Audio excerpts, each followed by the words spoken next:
Do you know infrastructure projects, power plant projects, nuclear projects, high-speed rail, bullet train, metro projects, all these project implementation requires expertise, which are brought by a project management consultant. Today, we have Mr. Saurabh Muley with us, who heads business development and marketing for PMC Business of Tata Consulting Engineers. Saurabh has a rich experience of 20 plus years in the industry and has been with Tata from last 17 years. He has seen this industry and the company mature from a small team to a very big giant that they are today. They have been serving the country from last 60 years. So Saurabh, I welcome you to Brick Talks with Siddharth Nahta. Thank you, Siddharth. My pleasure. Saurabh, you have already spent 20 years in the industry. It's a very long time, right? You have spent your time in L&T and then you have spent good amount of time in Tata. So how has the journey been? Well, journey has been so far exciting and enticing both. I started my career with L&T, the biggest organization in terms of contracting in India. And today I am with TC, one of the biggest consultant in the country. So it's a mixed bag. It's been an opportunity to work with both the biggest. And when you work with such diversified and versatile organizations, they have their own challenges, internal and external both. And obviously there are a lot of targets or some of the challenging tasks being assigned. And to accomplish those tasks or those targets is obviously an exciting. It comes with a lot of frustration, turmoil at times. But net, it's been exciting. The journey, I would say, is midway. I'm here to complete the journey. Right. You have been now doing all the top 3 projects in India, right? Ram Mandir, Bullet Train, Parliament. How did you landed all 3 at once? Today you are saying that these 3 projects we are doing, or these 3 are maybe a marquee projects today, or eye-catching projects for the external world. But TC has been doing such projects since last 60 years. We have been part of many of its first projects in India. We were part of Statue of Unity, nobody noticed us. First ultra mega power plant, 4,000 megawatt of the country. Well, nobody would have bothered to notice us for that. We have done the first banknote paper mill in the country. And we are part of many of its first countries. Because as I said, doing projects of national importance or national prominence is something that splurs us from within.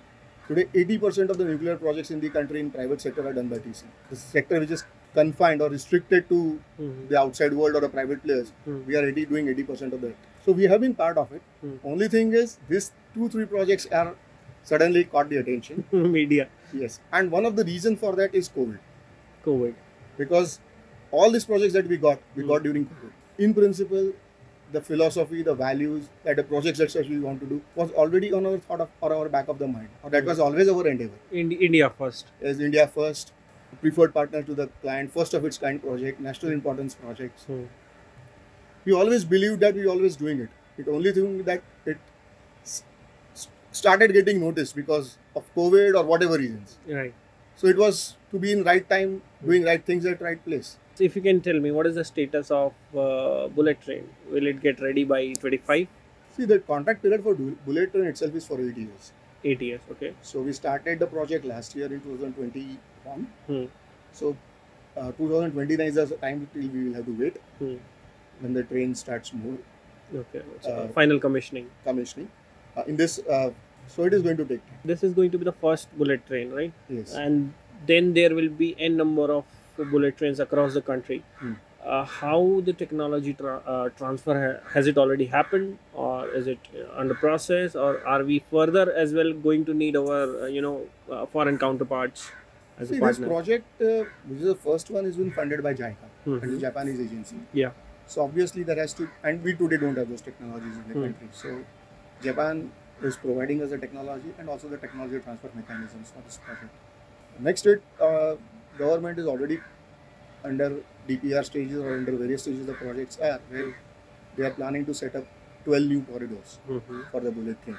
The corridors are already finalized and the reports and all those are at various stages.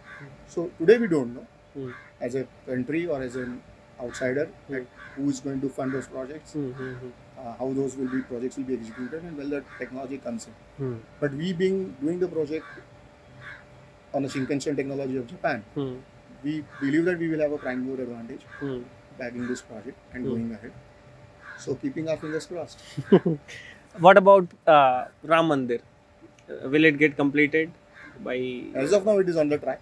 What I believe. Okay. And I think the trust wants to have the Mandir inaugurated by Jan 24. That is Uttarayan of 24. Okay.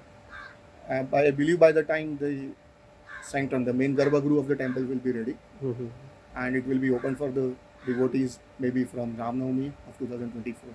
Amazing, amazing. Currently, you're working in what all sectors? Today, we work across all the sectors in the industry, right from infrastructure, power, energy, nuclear, hydrocarbons, steel, metal, and mining. And the future is we also want to venture into the advanced technology and digital services. Oh, amazing. Being in the business development and marketing, what has been your philosophy in B2B marketing? See, basically, we have to first understand that we are selling the services. We don't have a customized ready-made product in the market which we dump and then leave it to the customers to use it or discard it. So, the most challenging part of this B2B marketing or this developing a business in the consultancy is to understand the requirements of the customer. Every customer will have his own requirements. Right. Every customer has his pain points. And the earlier you catch those pain points and try to address it to your interactions with him, that's creating a differentiator with him. It's not that others cannot offer those services, but how early you start capturing those pain points, customize your deliverables and services and your proposals in alignment, and then start putting your proposal around it and start interactions with your customer around it. That is the most crucial part. Same philosophy work for international business as well? Yes. Obviously, the philosophy remains same. But what happens in international is that we don't have that unlimited time frame that we can keep on visiting the customers frequently. Right. The customers is overseas. So the time frame that you get for interaction with him is very minimal. Or maybe a very small window is available. Second thing, he's open to the entire world. If you can borrow your services from India, why not from other parts of the world? So you even don't know who your competitors are. So it can be all your global or local players in that country. So that becomes more challenging.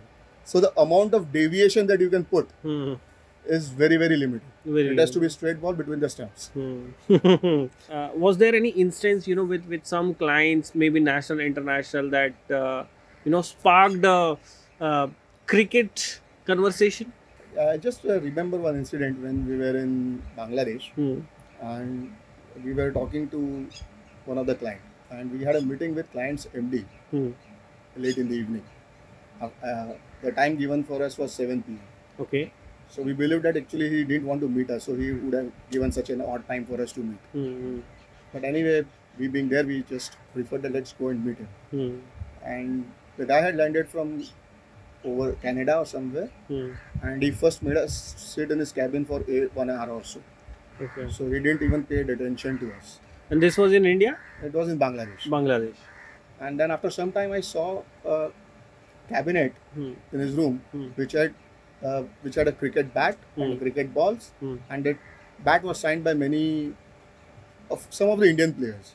So I just popped it to my boss, who was sitting next to me, and when he actually called for interaction, the first question we asked him, sir, what's the cricketing trophies or cricketing souvenirs are doing in your cabinet?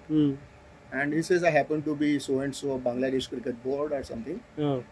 And then he started talking about Bangladesh cricket. And then we realized that the souvenirs that were signed were basically the ones when Bangladesh team had defeated India. Oh. So we took it to our advantage and we started, India played very pathetically, Bangladesh played very well. And the next 1 hour discussion was all about cricket and nothing else. And when we actually went into the discussion room, the meeting started at 9:30 and it got over by 9:45. And at last he said, just close out the points, the price we will discuss in 1-to-1. And it got closed. And you got the project? And we got the project. Amazing, amazing. And my boss also complimented him, saying that, sir, we played like a test match initially, but we completed in a T20 style. That's a good anecdote. So what is your belief system, Saurabh Muley's belief system? Be honest to yourself, keep doing your job, what is there, and then the resources will follow and the works will happen. Team culture and company culture, are those different? Team culture is always a subset of company culture. Company culture is the universal set where all of us have to align with. But there are always a traits or certain behavioral pattern which every team will have based on the people that we have and based on the tasks that they have to perform. So obviously the person that is part of the team should able to believe that yes, I can do the things in a similar way. He should not feel that if he's not getting a chance to perform, he should behave as a team player. So the flow continues. So even in my team, as I said, we work in such a diversified proposals in a day. Though we have a demarcation, we also see for a flexibility that if I have more proposals to code in the infrastructure sector, the hydrocarbon guy should not tell me, sir, I won't do it. So that flexibility and ability to pass the ball to each other is all matters at the end of the day. And that's how you build a sort of culture. Yes. In Tata's, we believe, or it is perceived thing that ethics is non-negotiable. And most important is the human values and value systems. Because today, whatever profits we earn, they are plowed back to the society. Something that spurs us when we talk about the projects which are of societal importance. Maybe hospitals, when they come across, we also put our hearts out to deliver for, or to go a mile extra to work for such projects. What all types of startups you see coming up in the next 15-20 years in our space? Well, I'm totally new on that, to be very honest with that. But what today we are seeing is I see a lot of requirements of BIM and data modeling, the QS firms, the online support for getting statutory approvals and all those, which we as an organization are not able to cater to the coming needs. Whereas if a startup ecosystem can support around that, obviously help us to create data applications or some of the apps that we need, then there is a space where we can also talk to them or collaborate with them. And then we work in a symbiotic relationship. But to be very frank, at this stage I will say it is a very nascent to talk about it. So sort of next part of the show is set of questions. Mergers and acquisition. What kind of integration would you like to go for if you are given $1 billion? Is it going to be horizontal or is it going to be vertical? Horizontal. Today, as I said, that we are present in multiple sectors. So, but there are still certain sectors we are new to and which we would like to venture into or even penetrate. So, I will be using those $1 billion, grow or invest in those sectors. Maybe go for an inorganic acquisition. Or maybe inorganic growth in those sectors that we want to enter. Right. Can you name those sectors? There can be many. Transportation is one sector. When we are not much into hydrocarbon space. Hydrocarbons means I'm talking about oil and gas and refineries. We would like to be into ports more. So those are some of the sectors which we would like to invest heavily and build our competencies. Amazing. Saurabh, now we will be playing a game. The name of game is Rapid Fire. So I'll be asking you a question. You have to speak whatever comes first to your mind. Okay. One word for Tata. Trust. Cricket context, Sachin or Saurabh? Saurabh. Ram Mandir or bullet train? Pick your favorite. A bullet train going to Ayodhya. Global market or India market? Which is more enticing? India first, but eyes will be on international as well. Your last read book? Winning Ways by Harsha Bhogle. Again cricket, right? Yes.